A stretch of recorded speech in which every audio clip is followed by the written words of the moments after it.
Olá, começa agora o programa Análise Direta, que é gravado nos estúdios da HIT em São Paulo, transmitido para todo o Brasil e mais 190 países pelo canal 1 Europa. O nosso programa de entrevistas, que a cada edição traz um convidado, um especialista falando de um tema muito importante para o seu dia a dia. O tema de hoje é direito previdenciário. Muita gente ainda não tem a preocupação devida com esse assunto e até não entende, porque é um assunto meio técnico, meio complexo. Mas para dar detalhes, para explicar direitinho como isso pode impactar na sua vida, nós recebemos aqui hoje nos nossos estúdios o doutor PhD nesse assunto em Direito Previdenciário, o doutor Hélio Gustavo Alves.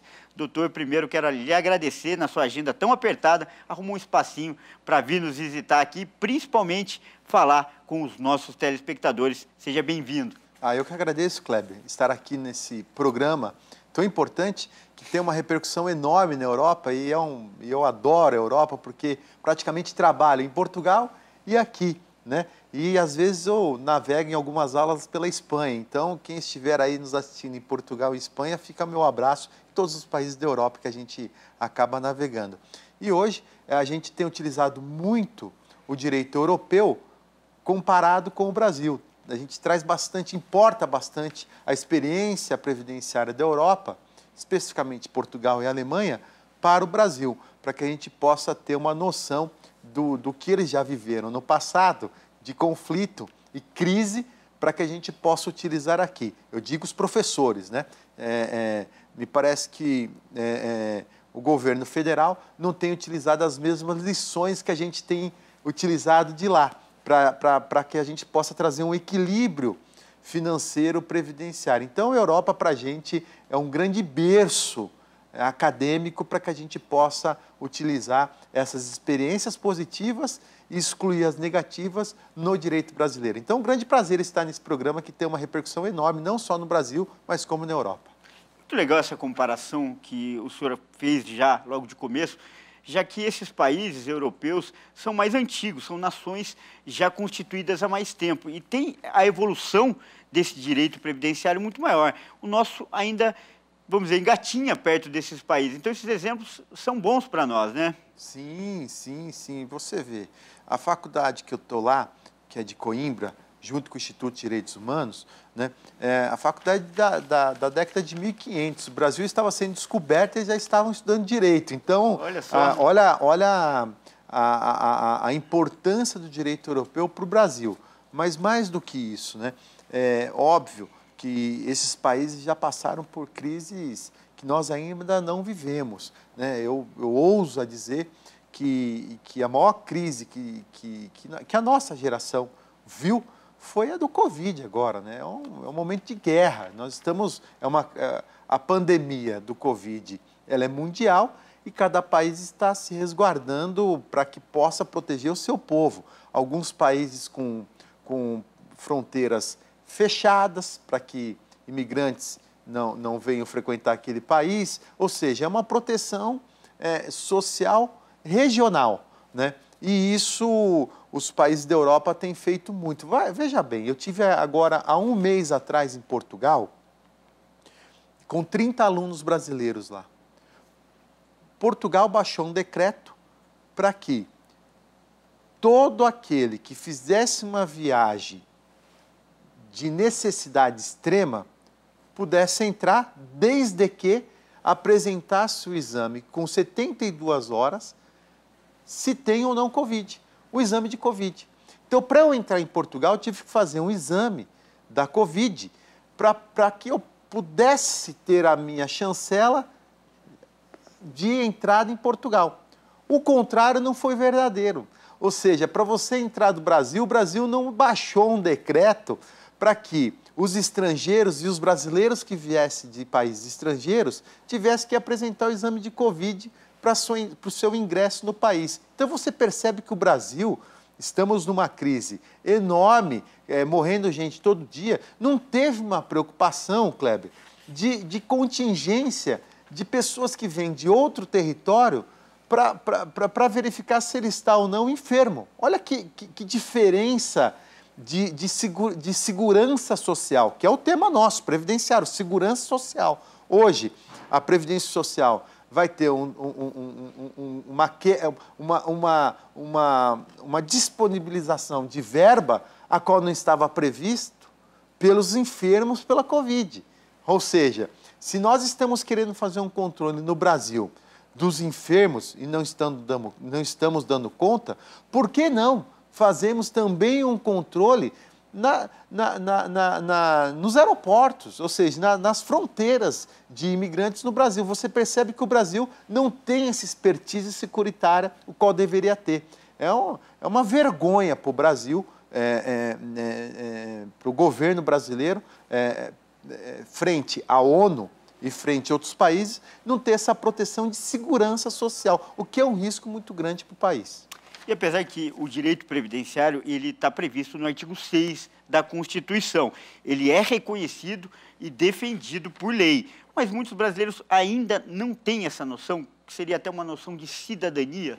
Olha, Kleber, até me assusta ver um jornalista levantando o artigo 6º da Constituição Federal, que é pouco lembrado pela maioria dos operadores de direito no Brasil.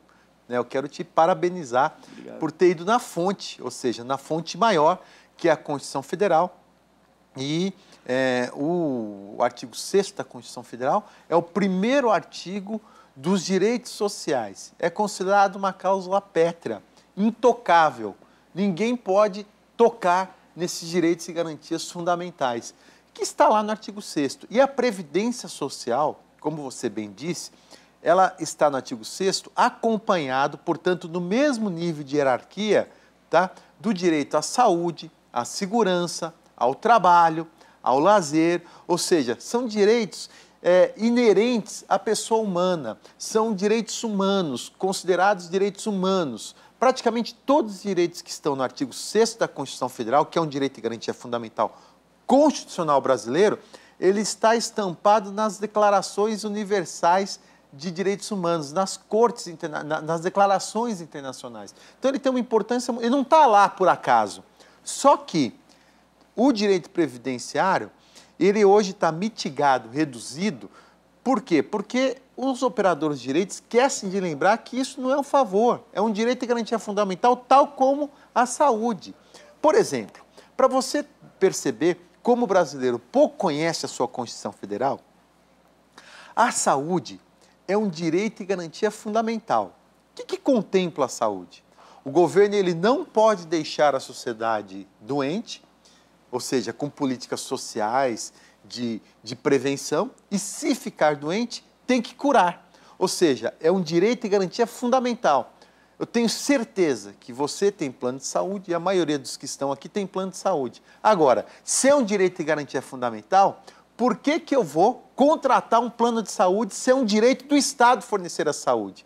Ou seja, a sociedade brasileira não busca os seus direitos e garantias fundamentais perante o governo por desconhecerem tal direito. Isso é fato, né? Que é diferente na Europa. Eu fui dar uma aula na França, há uns 6 anos atrás, fui dar uma aula na França sobre direito previdenciário. E no dia da minha aula, o governo fez uma reforma previdenciária alterando a idade em 2 anos para aposentadoria, ou seja, o cidadão francês demoraria mais 2 anos para ter a sua aposentadoria. Parou o país.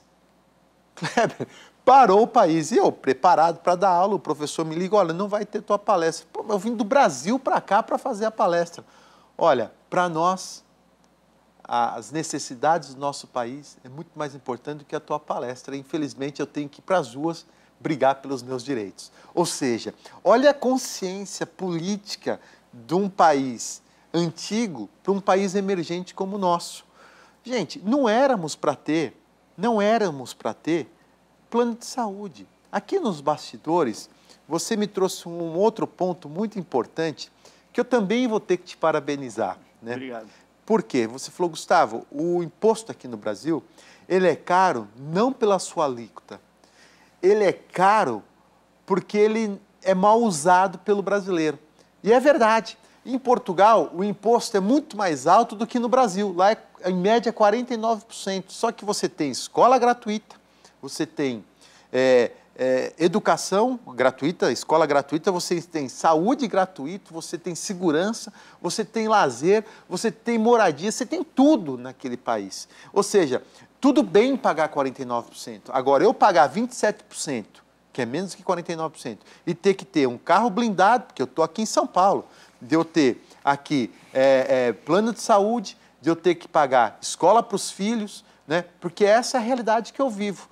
Né? Essa é uma realidade que eu vivo. Infelizmente, a população... Eu vim da Zona Leste de São Paulo, quero deixar isso registrado. Legal. Eu vim da periferia, eu sou da cidade patriarca. Até me emociona de falar. Né? Portanto, eu sei as mazelas do meu povo. Legal. Tá? E as mazelas do meu povo não tem saúde, não tem educação, não tem transporte.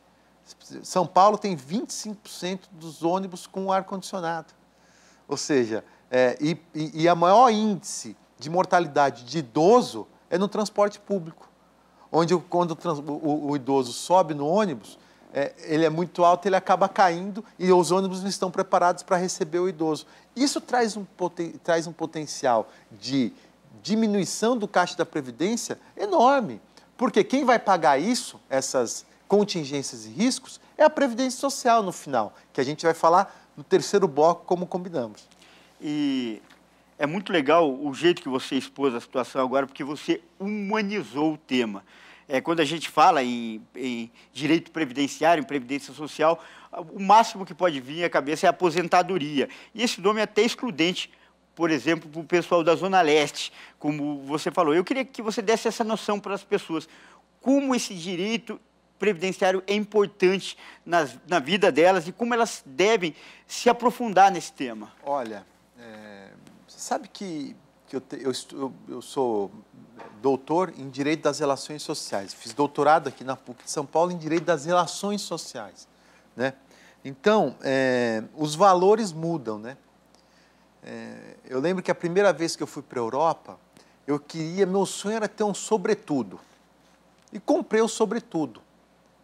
Mas eu nunca usei no Brasil, porque aqui não tem o frio europeu, porque o sobretudo que eu comprei era para aquele frio. Ou seja, é emergente. Ou seja, hoje meus valores na Europa, quando eu vou para lá, são outros. Né?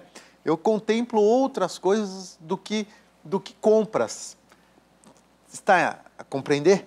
Né? Então, eu vou para os Estados Unidos para comprar. Né? Eu vou para fazer compra, não vou para a Europa para cultivar a cultura. Então, isso faz parte do emergente. O brasileiro, ele financia um carro, né, de luxo, né, que nem eu tenho um carro de luxo, como algumas pessoas que eu conheço que têm uma condição de vida menor do que a minha, tem. Né, em não sei quantas mil vezes. E não paga um curso universitário. Compra um carro de luxo e não faz um plano de previdência. Alguns empresários no Brasil que deveriam contribuir de forma obrigatória, porque a contribuição é obrigatória, paga na média de um salário mínimo a sua previdência. Alguns empresários ricos pagam a previdência social na média de um salário mínimo. Portanto, se acontecer qualquer problema com ele, ele vai receber na média de um salário mínimo. Mas ter um carro de luxo. Por que não inverter os valores e ter uma consciência securitária de proteção de vida e de contingência da sua família? Porque hoje eu tenho certeza que qualquer empresário no Brasil está com muito medo de quebrar. Eu moro aqui perto da Augusta, eu subo a Augusta a pé para trabalhar, várias lojas estão fechadas. Várias lojas estão fechadas. Tem um cliente meu que tinha 15 salões de cabeleireiro, 12 fecharam. Era um empresário médio, 12 fecharam.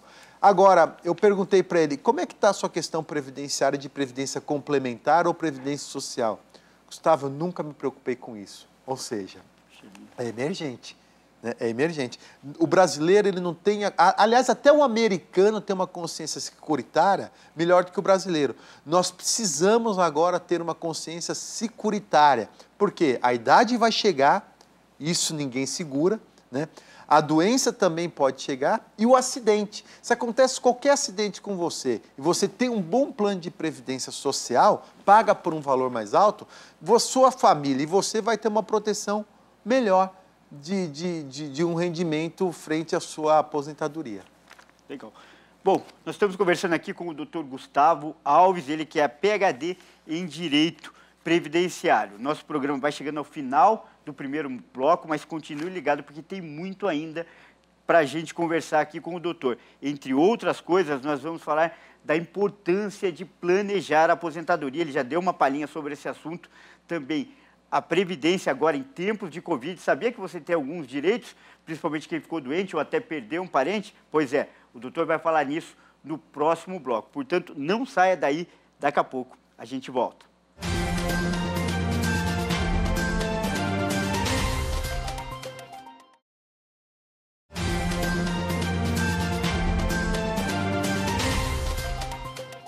Nós voltamos com o segundo bloco do programa Análise Direta, que é gravado nos estúdios da RIT em São Paulo e transmitido para todo o Brasil e mais 190 países. O tema de hoje é a segurança previdenciária, o direito previdenciário, e quem está falando disso, meu convidado aqui está ao meu lado, o doutor Hélio Gustavo Alves. Doutor, no último bloco o senhor citou bem de passagem a pandemia. A pandemia, apesar de todos os prejuízos e toda a tristeza também que ela trouxe com as mortes, ela despertou um pouco as pessoas para essa preocupação. As pessoas estão mais sensíveis, de repente, planejar o futuro e até esses imprevistos da vida? Olha, a pandemia, ela trouxe momentos péssimos, mas momentos de reflexões excelentes. Necessários até, necessários. Né? Acho que a pandemia fez com que a gente retornasse para o meu eu e enxergasse um outro eu, né? Nós estávamos num mundo muito mercantilizado, muito corporativo, esquecendo um pouco do meu eu, né? E eu falo isso porque eu trabalho para grandes empresas multinacionais, né? E lá havia uma preocupação muito grande com o meio ambiente do trabalho, né? E a pandemia fez com que a gente enxergasse o quanto nós estávamos trabalhando muito, né? Muito. E hoje, com a pandemia, a gente percebeu que nós estávamos trabalhando muito, ficamos, a maioria, quem trabalha em setor administrativo, em home office, e aí dentro do home office, viu que você poderia trabalhar tanto quanto, com menos horas e curtir ainda a família. Ou seja, isso faz parte da doença mental. Eu tive dando uma palestra na OIT, em Genebra, na Suíça, na Organização Internacional do Trabalho, há 3 anos atrás, né? E lá eu me dei conta de um índice muito importante que a OIT apurou, de que as doenças que mais incapacitam no mundo são as doenças mentais, as psíquicas. Então, você vai perceber que a sua assessoria aqui, quando for me buscar na sala de espera para entrar aqui, eu estava ao telefone num cliente e estava olhando e-mail, estava olhando WhatsApp, ou seja, a nossa hora de trabalho hoje é muito mais trabalhada do que há 10 anos atrás. Quando eu ia fazer uma audiência no meu escritório, eu adorava pegar o carro e ir para o fórum. Por quê? Porque ninguém me achava, não tinha celular, não tinha nada, ou seja, eu tinha um relax, eu tinha um descanso mental. Hoje não, eu não gosto de dirigir, então eu me dirijo ao fórum através de um táxi ou um Uber, sei lá, e vou trabalhando, ou seja, meu cérebro não descansa. E a pandemia fez com que a gente agora refletisse um pouco mais nesse descanso mental. Mas mais do que isso, a pandemia mostrou que se você não tiver previdente, não estiver preparado para um risco, você vai passar fome, que é o que aconteceu. Não é? Vários empresários que praticamente trabalhavam no mês para pagar as contas, não faziam nenhum fundo de reserva, não tinham um plano de seguro para cobrir qualquer contingência, qualquer problema, né? Numa crise financeira, né? Não tinham, os empregados não tinham um bom plano de previdência complementar, os próprios empresários, né?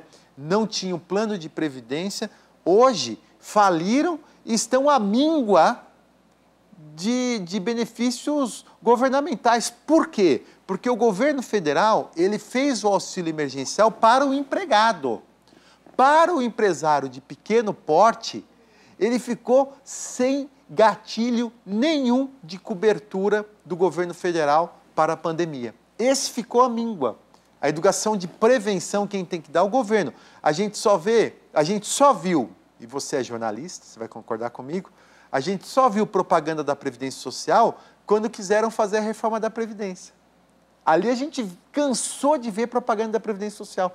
E agora propaganda da Previdência Social incentivando a população a contribuir. Você vê? Eu não vejo, né? Agora, doutor, nessa pandemia, para quem sofreu com as mazelas da doença, para quem teve que se afastar do trabalho, quais os direitos da Previdência, né? Os direitos previdenciários que podem ser aplicados nesse período?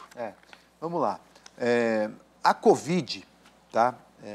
Eu quero deixar claro aqui que o meu discurso é totalmente acadêmico. Legal. Né? Eu não sou filiado a partido de esquerda e nem sou filiado a partido de direita. Eu sou filiado com a academia. Alguns empresários passassem por um cenário terrível no setor econômico da sua empresa e os empregados também por um estresse enorme.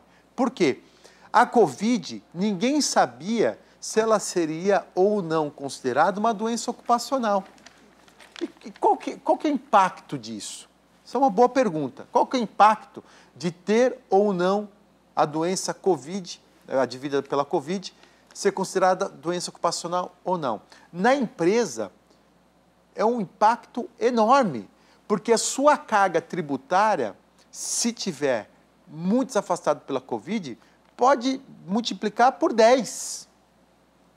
Por quê? Porque existe um tributo na previdenciário que chama FAP, Fator Acidentário de Prevenção.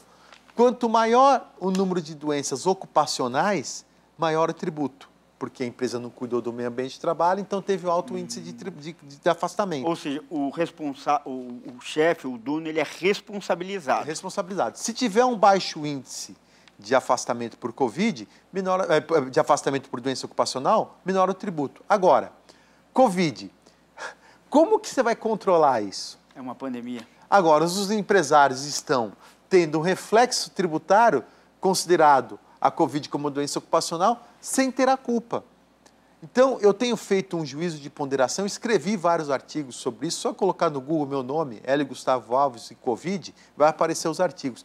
Qual que foi a sugestão que eu dei para o governo federal? Faz um juízo de ponderação. Se ficar comprovado que a empresa não entregou equipamento de proteção individual, não cuidou do meio ambiente de trabalho, não tomou cuidado, tem que ser prejudicada sim, porque não cuidou da vida. Agora, se a empresa comprovar que entregou EPI, entregou, por exemplo, eu cheguei aqui na emissora, todo mundo de máscara. Aqui, nós estamos no isolamento social. Uma distância recomendada. Tem uma distância recomendada e só tiramos a máscara aqui. Lá por trás, todo mundo está com a prevenção. Por que a empresa vai ser penalizada pelo afastamento de Covid? Que hoje você pode ser contaminado em qualquer lugar. Esse é o primeiro impacto. E o segundo impacto é o seguinte: o empregado, se não tiver considerado o seu afastamento com Covid como doença ocupacional, ele não vai ter o pagamento do FGTS, não vai ter estabilidade de emprego de 1 ano. Agora, se o afastamento dele de Covid for considerado doença ocupacional, no período de afastamento dele, vai ser continuado o depósito do FGTS dele e ele vai ter estabilidade de 1 ano.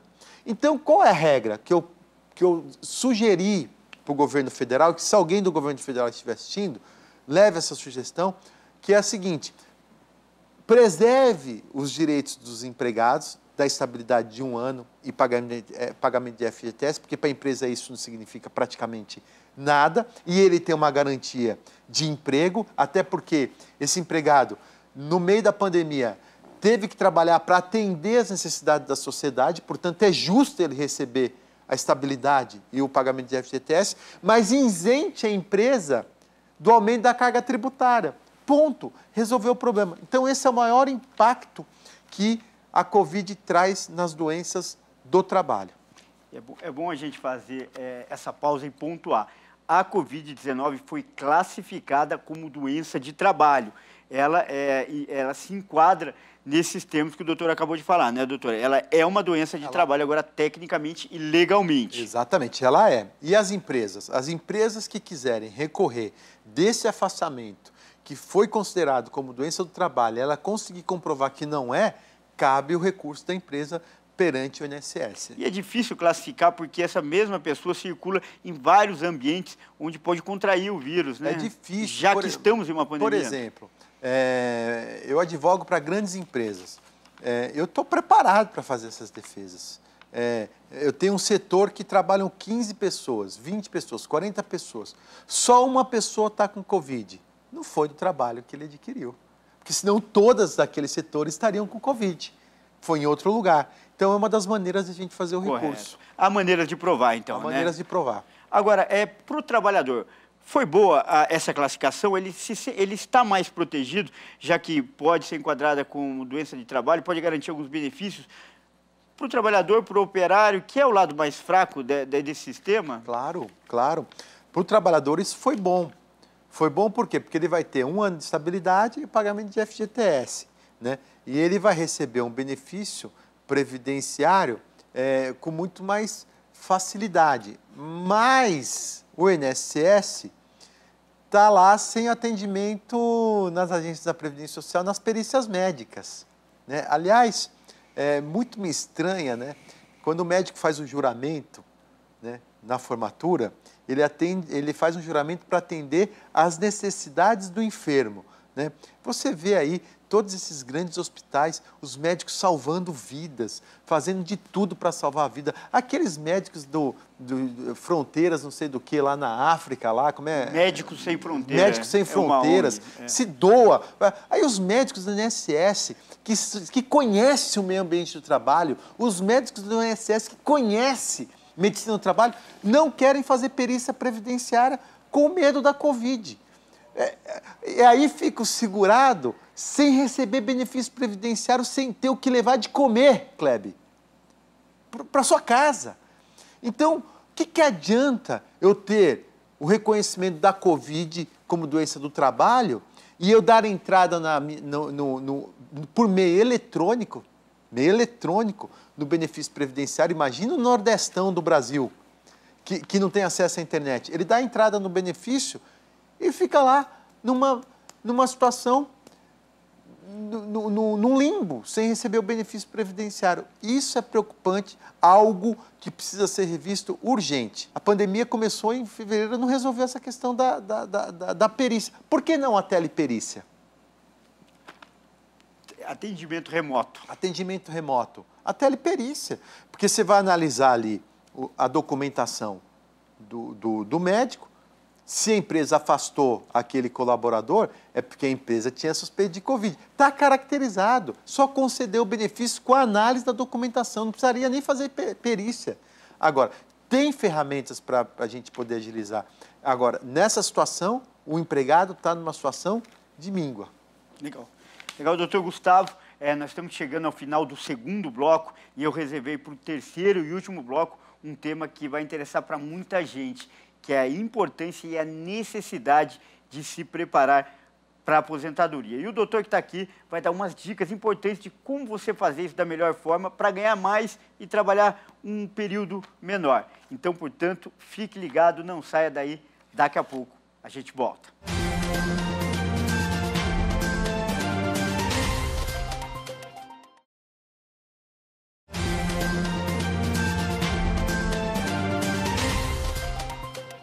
Olá, e nós voltamos com o terceiro e último bloco do programa Análise Direta, que hoje trata do direito previdenciário. Nosso convidado aqui, especialista no assunto, PhD, doutor Gustavo. Doutor, uma das questões mais recorrentes quando se fala nesse assunto é que o brasileiro não sabe planejar a velhice, não sabe planejar o futuro, especialmente a aposentadoria. Isso é uma verdade? Você sabe que o nosso escritório ele faz planejamento previdenciário. Então você, Kleber, é jornalista e tal, eu acho que você é um pouco mais novo do que eu, mas tem que começar a pensar de como será a sua aposentadoria. Então, as pessoas inteligentes estão fazendo, inteligentes no aspecto econômico. Gustavo, está aqui minha carteira profissional, faça um levantamento e faça um planejamento previdenciário e verifique se eu estou pagando um valor próximo da minha aposentadoria, que seja uma aposentadoria boa, ou se eu estou pagando um valor menor em que a minha aposentadoria no futuro vai ser ruim. A gente faz esse planejamento previdenciário e são poucas pessoas. Eu faço mais planejamento previdenciário para o estrangeiro que está trabalhando no Brasil. Sabe que o Brasil tem convênio previdenciário com vários países. Então, eu faço para italiano, português, japonês, todas essas colônias, Alemanha, que tem aqui em São Paulo, a gente faz um planejamento. Por quê? Porque ele trabalhou um período no exterior e está trabalhando agora no Brasil. Como que vai ser a aposentadoria dele? É melhor se aposentar aqui ou lá? Então, a gente faz mais planejamento previdenciário para estrangeiro que tenha consciência previdenciária do que para brasileiro. O brasileiro, ele deixa a vida me levar, igual a música do Zeca Pagodinho, deixa a vida me levar. Não, gente, não dá para fazer isso. Planeje a sua aposentadoria, contrate um advogado da sua confiança, peça para ele fazer um planejamento previdenciário para que você possa fazer uma linha do tempo de que idade que vai ser a aposentadoria, quanto você está contribuindo, se você está contribuindo certo ou errado, quanto que eu tenho que contribuir para ter uma aposentadoria melhor. Você tem que fazer esse planejamento. Isso é de fundamental importância para a tua vida, para a segurança da tua família. Porque senão, num caso de risco, ocorrendo o acidente ou com a vinda da idade, você vai ficar numa situação delicada, né? E para que serve a aposentadoria? Né? Eu estou com 46 anos de idade, não trabalho tanto quanto na época que eu tinha 25 anos de idade. A minha idade é mais limitada, né? Eu sou novo, mas as limitações acabam vindo. A aposentadoria é para isso, para socorrer a sua diminuição de trabalho frente a uma contingência que pode ser a idade ou pode ser um risco, um acidente. É para isso que serve a aposentadoria, no estado de necessidade. Então você tem que contribuir agora que você tem força de labor, para amanhã, quando você não tiver força de labor, receber um benefício previdenciário. Agora, doutor, a reforma da Previdência era um clamor de vários setores da sociedade. Calma. Você cometeu um grande erro, um equívoco muito grande. Pois não. Não é reforma, é uma deformação. Reforma é quando é para melhor. É uma brincadeira que eu fiz com você. Era justamente, você já antecipou a pergunta. Eu ia pedir antecipou a resposta, na verdade. Eu ia pedir a sua avaliação, porque era um clamor. Muitos setores da sociedade apontavam que a reforma ia solucionar vários problemas, ela ia dar um start na economia, e eu quero saber a sua avaliação do ponto de vista do direito, dessas relações entre trabalhador e empresa, empregado e empregador. O que significa essa reforma? Qual é a sua avaliação? Olha, Kleber, eu fiz uma brincadeira com você, mas a sua pergunta foi assim fantástica. Por quê? Porque nenhum jornalista até agora me fez a pergunta que você me fez, que eu tanto esperava. A pergunta que você me fez foi a seguinte: Gustavo, qual é a sua avaliação técnica, como estudioso na área de direito previdenciário, dos motivos da reforma previdenciária e se os motivos tiveram efeito, que era na economia do país? Zero. Houve a reforma previdenciária, não mudou nada e não vai mudar. Pelo contrário, vai prejudicar. Por quê? Porque agora a população brasileira ela vai se aposentar muito mais velha que a reforma previdenciária. E como ela vai se aposentar muito mais velha, ou seja, ela vai ter que trabalhar muito mais. Hoje um brasileiro vai ter que trabalhar na média até 68 anos de idade. Como que um brasileiro vai trabalhar até 68 anos de idade? Não estou falando do brasileiro paulistano, não estou falando do brasileiro sulista, eu estou falando do brasileiro do Nordeste, do Norte e Nordeste. É esse brasileiro que é onde tem a maior massa da população brasileira, não vai conseguir trabalhar até os 68 anos. E isso vai trazer um impacto na economia como? Gastos com a saúde e gastos com os benefícios por incapacidade. Ou seja, vai abrir uma torneira que até agora estava em conta-gotas, agora vai ter que abrir, para socorrer essas pessoas que não receberão a aposentadoria. E mais, muitos que estavam para se aposentar e hoje não vão conseguir se aposentar, muitos deixaram de pagar.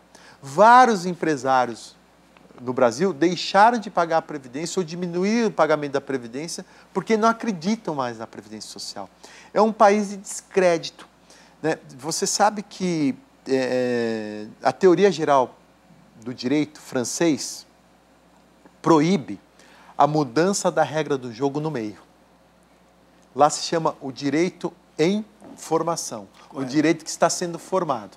Veja bem, você, Kleber, está próximo para se aposentar daqui 3 anos. Quando você fez o contrato com a Previdência Social, porque é um contrato, Sim. que a contribuição é obrigatória, você criou uma expectativa que iria se aposentar daqui 3 anos. Ou seja, em 2024, 2023. 2023, 2024. Aí, quando você está próximo de alcançar esse direito, de segurar esse direito, muda o direito. Isso é proibido na teoria geral do direito europeu.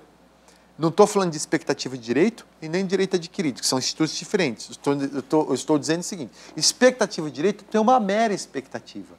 Posso não ter esse direito. É uma mera expectativa de direito. Posso não alcançar. O direito à informação, não.